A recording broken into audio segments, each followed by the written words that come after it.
If you have college or university level courses that you took in high school, you'll need to enter them in this section. Click Add College. For this video, I'm going to choose in California. And again, just like high schools, you'll enter college name, city, or college code.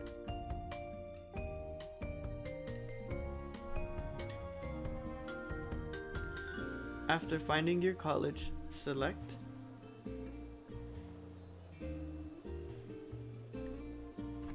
And here you'll enter the dates you began taking college courses and the end date of your last college course.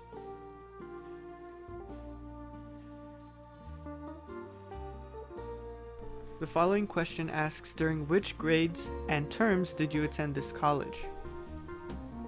Enter the grade, the term, and the year.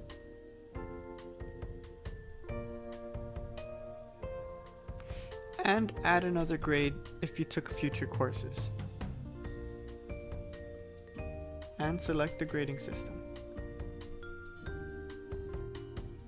Remember to check I've finished adding colleges when you are done adding all the colleges you have attended. After, you will be prompted to enter the courses by your high school grade level.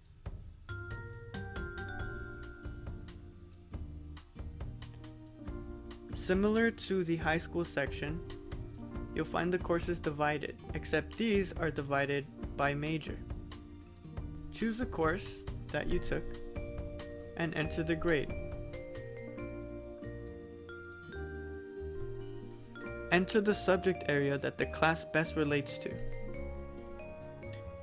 If you're unsure, choose elective interdisciplinary.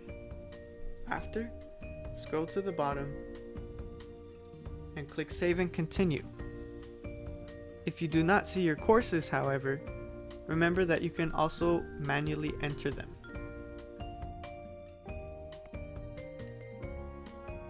The last part of the academic history section is additional information. If you're a California student, you will find a California State Student ID with your school. Enter this number here. If you're missing high school courses or grades that you did not enter, it will be made apparent to you here. If you know there is no mistake, click I confirm that I have no courses to report. But please make sure to explain why you do not have courses to report in the additional comment section below. The academic additional comment section is not mandatory. However, this is a very useful section to explain anything about your academics to the university. Some examples that I have seen for this section are the following. Students having a substitute teacher the whole year for an A through G course. Students having an illness or physical limitation for a period of time during their high school career, a class schedule conflict, a change in the courses offered by your high school, and many other reasons. If you feel that you can provide information that will give more insight to the university about your academic history, please feel free to use this section.